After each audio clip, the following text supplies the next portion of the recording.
देसी रसोई। क्या बात है बहू, क्या हुआ? अब तक खाना क्यों नहीं बना? वो मम्मी जी, आटा ख़त्म हो गया है। ओह अच्छा, कोई बात नहीं, तू आटा कर ले। जी ठीक है मम्मी जी। चलो भाई, अब हम चलते हैं, नहीं तो फिर खाने के चक्कर में लेट हो जाएगा। हाँ भैया, आपने बिल्कुल सही कहा। यश और आरव वहाँ से बिना खाए ही चले जाते हैं। देखा बहू, अब ये दोनों बिना कुछ खाए चले गए।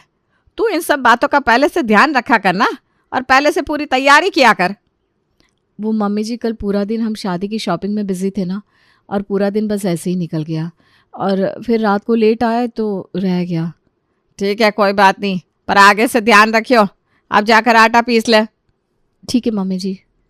उसके बाद सुधा आटा पीसती है और सबके लिए खाना बनाती है। सुधा घर की बड़ी बहू थी और अब कुछ दिन बाद घर के छोटे बेटे यश की भी शादी होने वाली थी। इस तरह कुछ दिन बीत जाते हैं। फिर आखिर वो दिन भी आ जाता है जब घर के छोटे बेटे यश की शादी हो जाती है। आओ आओ बहू, अंदर आओ। आइए देवरानी जी, इस देसी ससुराल में आपका स्वागत है। इस तरह घर की छोटी बहू का गृह प्रवेश हो जाता है। फिर अगले दिन सुबह जब प्रीति रसोई में जाती है। अरे दीदी, ये आप क्या कर रही हैं? मैं सब्जी के लिए मसाले कूट रही हूँ। क्यों दीदी, आप कूटे हुए मसाले यूज़ नहीं करती? मतलब वो पैकेट वाले मसाले? अरे नहीं प्रीति, दरअसल हम घर पर ही मसाले तैयार करते हैं। ओह अच्छा, लाइए ना दीदी, मैं भी आपकी मदद कर देती हूँ। ठीक है, जब तक तुम हरी मिर्च और धनिया की चटनी बना लो। ओके दीदी। उसके बाद प्रीति किचन में कुछ ढूंढने लगती है। क्या हुआ प्रीति, कुछ चाहिए क्या? हाँ दीदी, मिक्सी ढूंढ रही हूँ। उसका क्या काम? अरे वो दो दो चटनी बनानी है ना, इसलिए।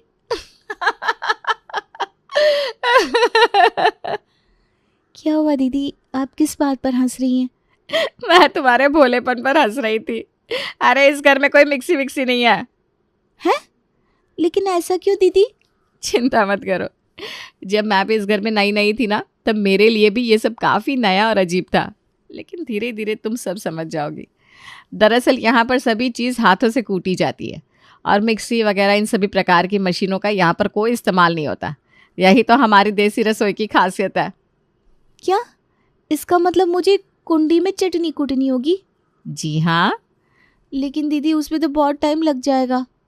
लेकिन प्रीति, हमें यहाँ पर ऐसे ही करना होता है। अच्छा ठीक है, मैं चटनी बना देती हूँ, लेकिन आप खाना बनाने के समय इतना सब ये क्यों कूट रही हैं? क्योंकि अब ये ताज़ा कूटा हुआ मसाला सब्जी में डलेगा, क्योंकि हम यहाँ पर पैकेट वाले मसालों का इस्तेमाल नहीं करते। क्या कहा? इसका मतलब हमें चटनी के साथ साथ सब्जी के लिए भी ताज़े मसाले कूटने होंगे? और अभी तो आप सिर्फ मसाले कूट रही हैं, उसके बाद आप चटनी कूटती तो उसमें तो कितना ज़्यादा टाइम लग जाता। अब देसी चीज़ों में इतनी मेहनत तो लगती है। अच्छा ये सब बातें छोड़ो प्रीति, अभी बहुत काम बचा है, तुम जल्दी से चटनी बनाओ। बस फिर प्रीति मिर्च की चटनी बनाना शुरू करती है। चटनी बनाते वक्त थोड़ी सी मिर्ची उछलकर प्रीति की आंख में चली जाती है। आउच! मेरी आंखें गई। अरे प्रीति, ठीक हो ना तुम? जाओ पहले अपनी आंखें धो लो। उसके बाद प्रीति अपनी आईज वॉश करती है। ओहो, यह क्या हो रहा है? यहाँ खाना बन रहा है। वो तो मुझे भी पता है दीदी, लेकिन मेरा मतलब कुछ और था। अच्छा कोई बात नहीं, रसोई का काम अभी मैं कर लेती हूँ, तुम रहने दो। नहीं नहीं, अकेले तो आप पता नहीं कितने सालों तक लगी रहोगी, मैं भी आपकी मदद कर देती हूँ। फिर चटनी बनाते हुए मैं पहले एक दिन का फंस गई। तभी प्रीति खांसते हुए और अपनी आंखों को बचाते हुए आखिरकार चटनी बना ही देती है। भाभी, अब आप ना जल्दी से बस इस सब्जी को कुकर में डालकर उबाल दो। नहीं प्रीति, सब्जी तो कढ़ाई में ही अच्छी बनती है, कुकर में ना सब्जी का वो स्वाद नहीं आता। ओहो, अब इसी कढ़ाई में बनने में कितना टाइम लगेगा? आज तो बना लिया खाना। सुधा और प्रीति दोनों मिलकर खाना बनाती है, लेकिन उन्हें खाना बनाने में बहुत ज़्यादा टाइम लग जाता है, क्योंकि आप तो जानती ही हैं कि अभी रसोई में क्या हो रहा था। खाना बनने के बाद सभी को खाना परोसा जाता है। आहा, पर खाने का तो मज़ा ही आ गया। सच में देसी खाने का अलग ही स्वाद है। हाँ, और उसे बनाने का अलग ही टॉर्चर है। वाकई बड़ा ही स्वादिष्ट खाना बनाया है।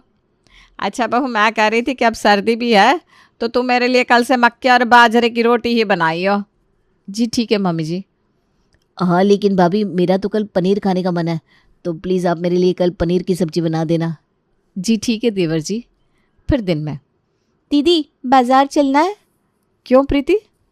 दीदी कल की खाने के लिए आज सभी ने इतनी फरमाइशें की है, तो उन्हें बनाने के लिए सामान की तो ज़रूरत पड़ेगी ना, तो उसके लिए बाजार तो जाना होगा। जी नहीं, हमें बाजार जाने की कोई ज़रूरत नहीं है।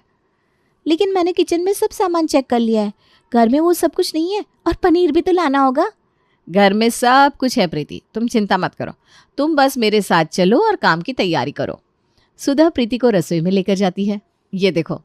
दीदी ये दूध है। हाँ, तो अब इसी का पनीर बनेगा। क्या कहा?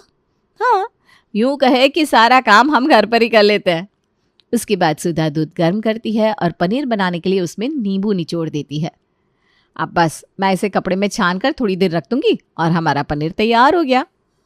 भाभी आखिर इतनी मेहनत करने की ज़रूरत क्या है, जब हमें सारा सामान रेडीमेड मिलता ही है।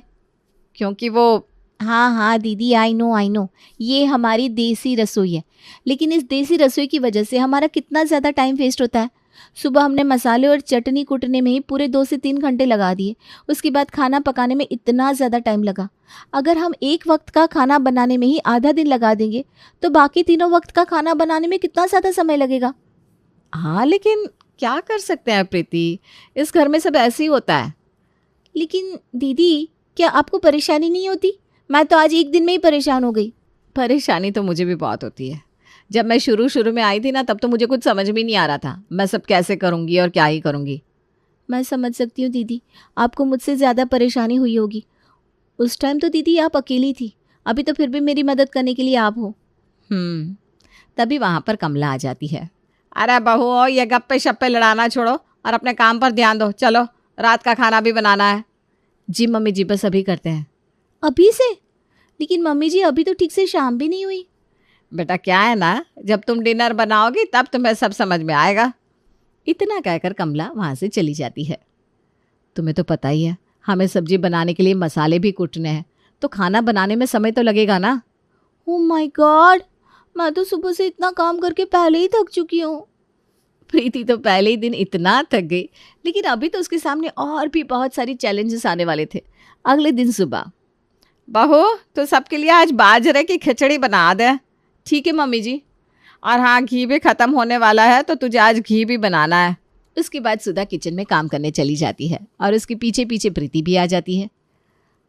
आज की क्या फरमाइश है दीदी? बाजरे की खिचड़ी। अरे वाह, चलो वो तो जल्दी बन जाएगी, है ना। अब मुझे इस इमाम दस्ते में पहले बाजरा कूटना होगा, उसके बाद खिचड़ी बनानी होगी।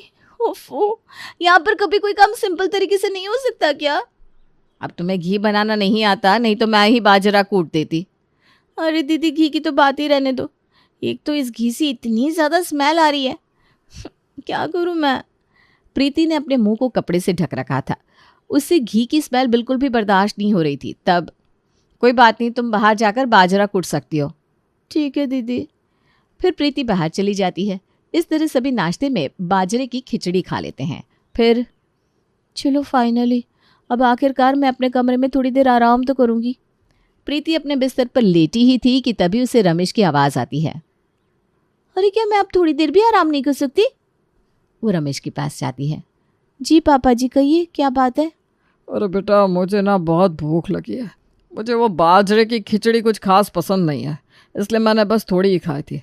तुम मेरे लिए खाना बना दोगी? जी ठीक है पापा जी, अभी बना देती हूँ।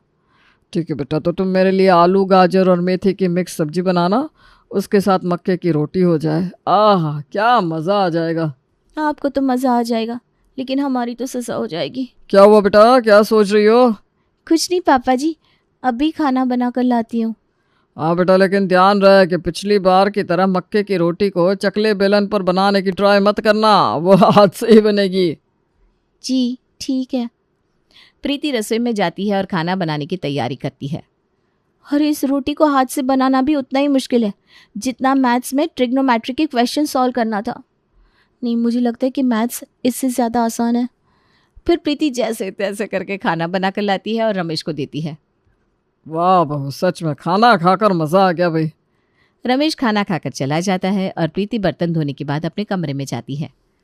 चलो फाइनली, अब तो थोड़ी देर आराम कर ही सकती हूँ। लेकिन जैसे ही प्रीति घड़ी में देखती है तो हैरान हो जाती है। वो देखती है कि शाम के 5 बज गए हैं। ये क्या, इतना मुझे पता भी नहीं चला। जब से इस घर में आई हूँ मेरा पूरा दिन रसोई में ही जाता है।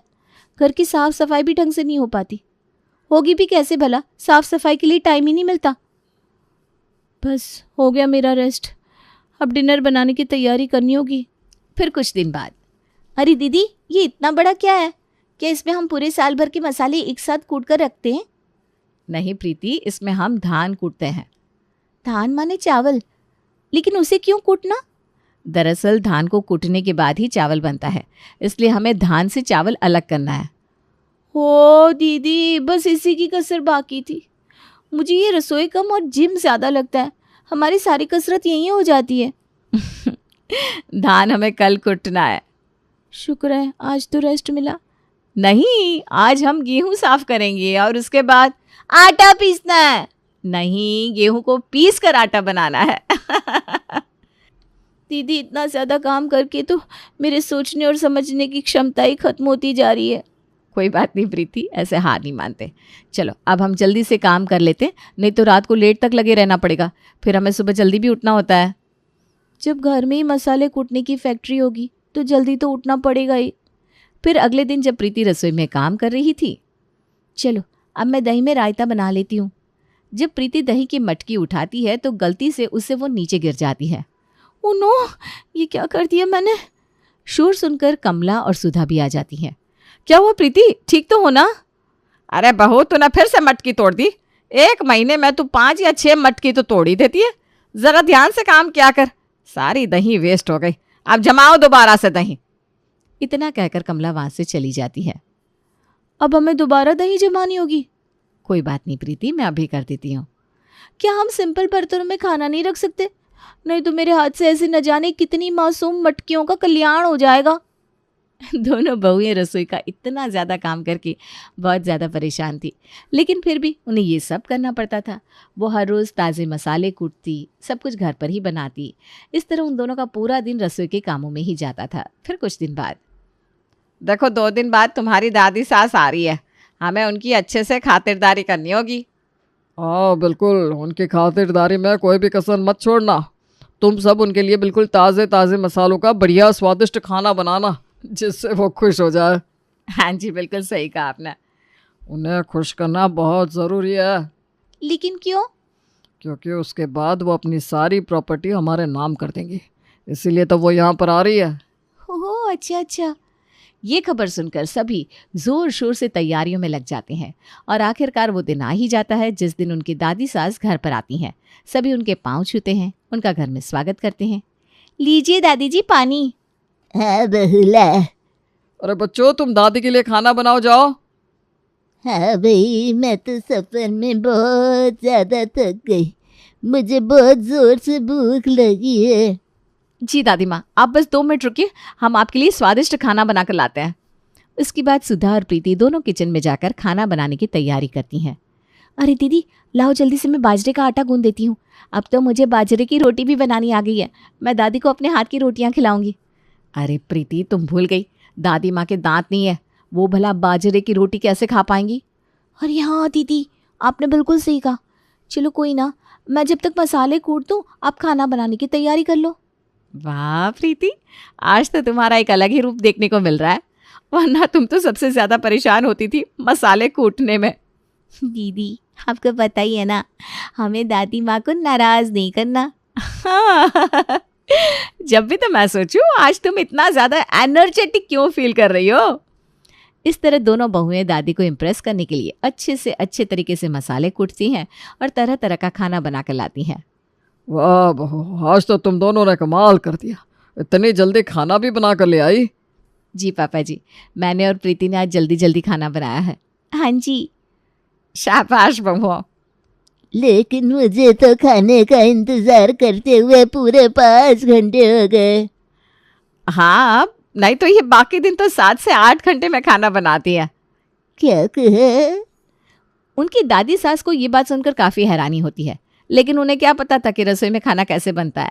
इस तरह अगले कई दिन तक उनकी दादी सास वहाँ पर रही और उन्हें हमेशा बहुत लेट खाना मिलता था। वो बेचारी कई कई घंटों तक भूखी बैठी रहती थी। उन्होंने देखा कि ये दोनों बहुएं पूरा दिन रसोई में लगी रहती है। किस तरह वो दोनों पूरा दिन मसाले कूटती हैं, आटा पीसती हैं और न जाने क्या क्या करती है। तब एक दिन खाने का इंतजार करते करते दादी सास को बहुत गुस्सा आ जाता है और वो भड़क कर कहती है, मैं आज ही अपने घर वापस जा रही हूँ। अरे क्या बात है, आप इतना गुस्सा क्यों हो रही है? क्या हमसे कोई कमी रह गई? हाँ जी बताइए, अगर हमारी कोई गलती है तो हम उसे अभी सुधार लेंगे। अरे जहाँ पर खाना 1 घंटे में बन जाना चाहिए, वहाँ पर तुम 5 से 6 घंटे लगाते हो। माँ जी, ये देसी रसोई है ना, इसे बनाने में टाइम तो लगता ही है और इस खाने का स्वाद भी अलग ही होता है, इसलिए। अरे इतनी देर खाने का इंतजार करते करते आदमी बेचारा परेशानी हो जाए। एक तरफ उसकी भूख के मारे जान निकली जा रही है और तुम सिर्फ मसाले कूटने में लगी हो।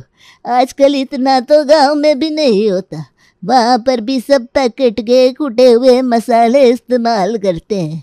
चक्की पर एक बार महीने का आटा पिसवा लेते हैं, लेकिन यहाँ तो रोज़ रोज़ अलग अलग तरह के मसाले कूटे जाते हैं। बस भाई मैं तो परेशान हो गई, जा रही हूँ वापस। सभी दादी जी को मनाने की पूरी कोशिश करते हैं, लेकिन अब क्या फ़ायदा। दादी जी तो नाराज़ होकर वहाँ से चली जाती हैं और उनको इम्प्रेस करने की बजाय उल्टा वो सब उन्हें बहुत ज़्यादा परेशान कर देते हैं और उन्हें प्रॉपर्टी मिलने की बजाय डांट मिलती है।